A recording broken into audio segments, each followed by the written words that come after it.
Josh here. And what a day for Sorcery!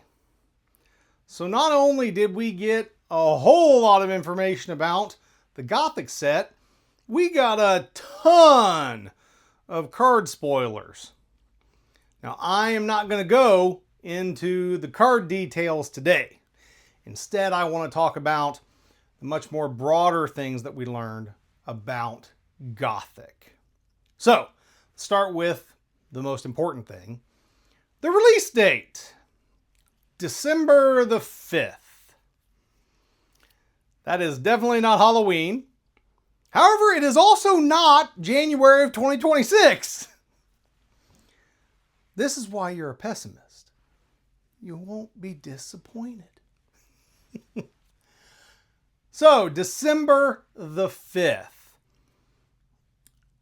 In terms of the date, I'm just happy to have it at this point. That's really all I wanted. Just give me the date. I didn't care when it was, just I wanted the date. So I am happy to have the date, December the 5th.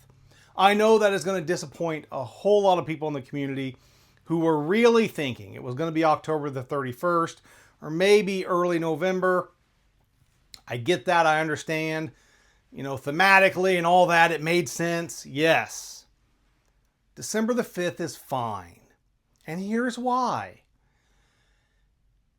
Eric's Curiosa made a decision to make this December the 5th. Do I think they probably wanted it October? I bet they did. I bet they wanted October the 31st. I bet they did want that. But I would much rather that Eric's Curiosa made a decision to postpone the release to ensure a launch that is smooth. Especially a smooth worldwide launch, which we all know has been a struggle. Obviously, doing a card game worldwide requires a lot of logistics, so it's not surprising that Eric's Curiosa, as a new company, has struggled with that with the first two sets. Not surprising at all. So my hope is with this December 5th date, that decision was consciously made to ensure that all the product is in place across the world to ensure a smooth release date so that all of us in the Sorcery community can enjoy it at the same time. That's why I'm okay with December the 5th. That's why I think you should be okay with December the 5th. Because I would much rather we have December the 5th and a smooth rollout than a rushed rollout on October the 31st or some early date in November and, you know, only the US gets it or only part of the US and parts of Europe. I don't want that. I want a smooth rollout. So if moving that date allows for that, I'm happy. December the 5th. That's the release of Gothic. It's going to be awesome, especially based on all those cards that they spoiled.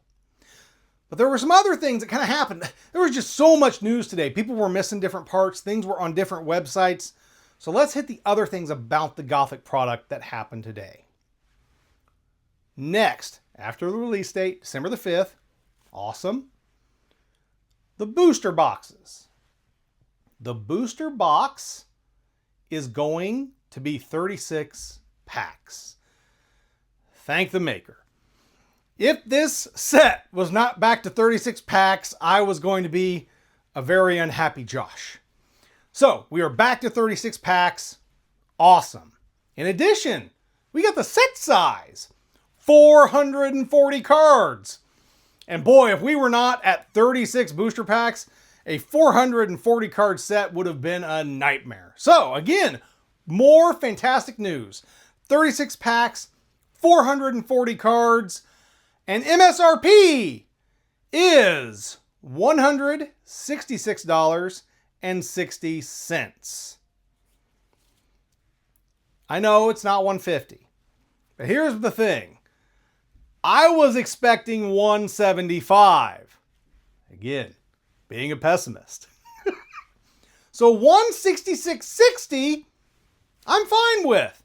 It's got the theme with the set. Yeah, it's funny. I don't know. I'm just waiting for certain religious groups to show up and protest sorcery now.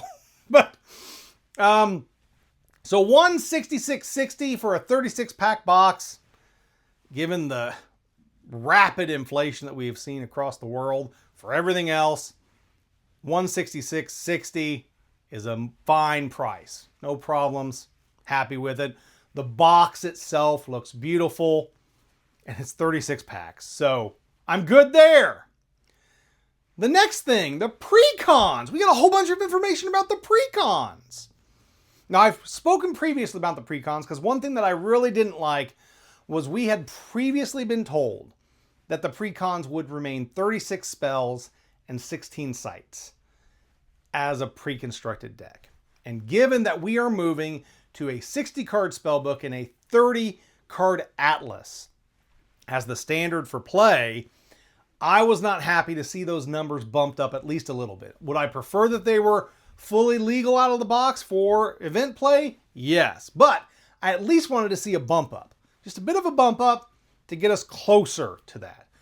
That did not happen. They stuck that one. 36 spells, 16 sites. You got to build the rest to make it event legal to get to your 60-30. They told us ahead of time, so there's that. It's fine. I'm sure that it creates, I think it makes it easier to introduce players, right? You have this much smaller card pool, so it's much easier for Ars Curiosa to have tweaked them to work against each other and to make them a good teaching tool. So I'm fine with it. You know, would I like to see it higher? Yes, but I understand the reasoning to keep it at that. It's clearly because we want these to be an introductory product to teach people. Now, in addition to Precon, we found out, and this was buried, you really had to look for this part, the avatars that are in the Precon decks are going to be alternate art by Dan Seagrave. So now, you know, back when we were opening beta, you would get your elemental decks, and then you would open beta and you'd pull the same wave shaper, and it's like, wave shapers! Well, now you're going to want to buy the Precons to get this alternate art version of each of the avatars that's going to be in the Precon deck. I think that's a great idea.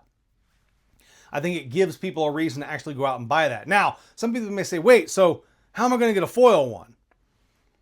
Well, we don't know that. It could be that they put the alternate art as a foil in the boxes, or could be Prime Dust Store exclusive. That's what I feel like. I feel like the foil version of these alternate art avatars is probably going to end up as a Dust Store type thing. So that's where I think those are going. Now, one thing that I did notice on those pre-constructs, the details about them, there was no indication that there is a booster pack in there anymore. So it looks like we're only getting the 4 decks and a token pack, a little rules pamphlet, and that's going to be the product. I'm okay with that as well. I did like that they included a booster pack. I think that was fun. But I understand that, you know, basically the trade-off for the booster pack is, hey, we put in alternate art avatars. And I think that makes them more desirable, right? Because you can go and get something unique from those pre-constructs. So I do like that. One thing that I do not like is the price tag. The pre-constructs are going to be $66.60, which is a 66% price increase. Boy, there's a lot of sixes. So we have a 66% price increase from the beta pre-constructed decks to the Gothic pre-constructed decks. That is steep.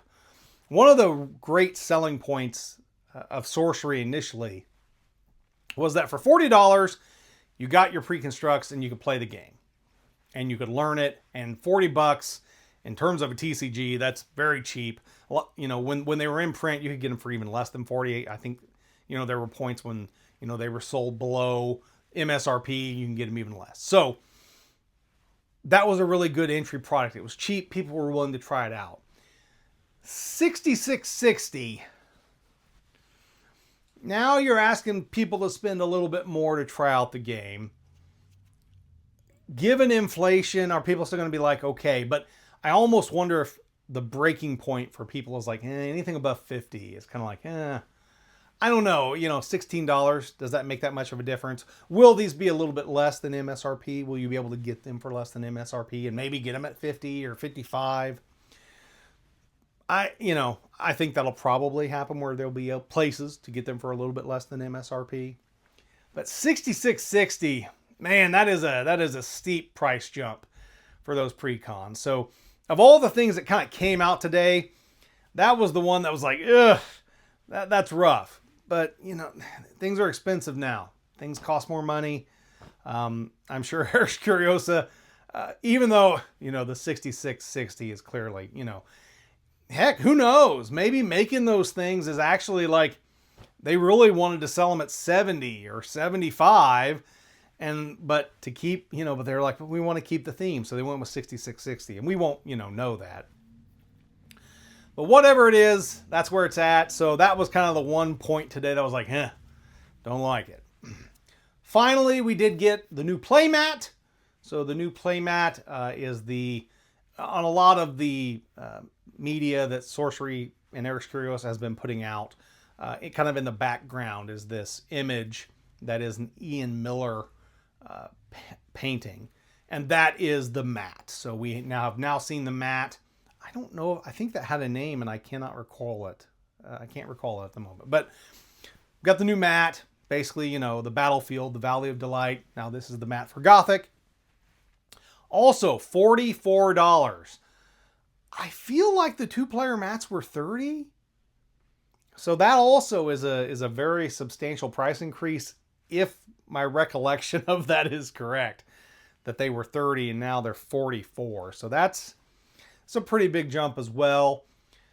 Again, now we're talking about entry cost, right? So to get into Sorcery, you buy your Precons, you buy your 2-player mat, we're looking at $110. Yeah. Is that going to turn some people off? I'm sure it is. There's a lot of TCGs out there competing for everyone's money. So that could be an issue. I hope not. I hope that we avoid it. But that is where we are at. So there's your products, your MSRPs. Do want to talk a little bit more about the Precons, though. They gave us the names of the avatars. So we knew the Necromancer. We got Necromancer at Gen Con. We saw that one. In addition, we got the names for the others. So we have the Harbinger. I feel like that name, Harbinger, I feel like that deck's probably going to have a lot of monsters in it. So, Harbinger. Yeah, I feel like that one will probably have a lot of monsters. Could be totally wrong. You could be the Harbinger of anything. But I don't know. I feel like maybe a lot of monsters will be in that. Then we got the other two. The Savior. So clearly something that is good. Something that is meant to fight this evil. And then the Persecutor. So to me, the Persecutor is the anti-hero. That's who this guy's going to be. And the Persecutor is going to be, I don't know, maybe the Persecutor uses demons, like binds them, makes deals with them. I don't know, to win. Who knows? Whatever the Persecutor is, that's the other one. So we now know the 4 avatars: Savior, Persecutor, Harbinger, Necromancer. And if you buy the pre-constructed decks, you're going to get the alt art version by Dan Seagrave. Fantastic. So that's kind of the big broad strokes of the news. Prices, release dates, what the products are composed of. Feels really good. I really like what I've seen. And not talking about the cards, just the products, the way the products look, the way it was presented. And yes, I know 12.5 is a disappointment for some people. But just remember, we want to have a clean, smooth launch to Gothic. We only get one major chance to grow the community a year because we only get one set a year. So we need this launch to be smooth. We don't want people FOMOing. We don't want this product to be difficult to get. We don't want boxes to be, you know, way, way above MSRP. We do not want that. We want a smooth launch so that we can grow the community and bring more people into Sorcery. So 12/5, if that's the date Eric's Curiosa thought, this is when we can do it, and we can do it right. That's what I want. And that's what I hope is happening. So that's it for today. A lot of information. I'll dive into the card details later. Given how many they've given us, I'm probably not going to hit them all. Some of those cards look like they're going to be misses, right? I mean, when we look at the cards, we're like, well, that's just a cool generic minion. It's not really going to be something that matters. So I'll hit the highlights, the cards I like, the cards I'm excited about, the cards that I think will be part of the competitive scene and will become problematic. Potentially, there's already a card that, you know, is another Rock. The Rock. Is he back? I hope not. I hope we don't have another Rock. So, yeah, we'll get to that. Today, though, it's a good day. We got a lot of information. We should all be excited for the future of Sorcery. As always, keep on contesting the realm!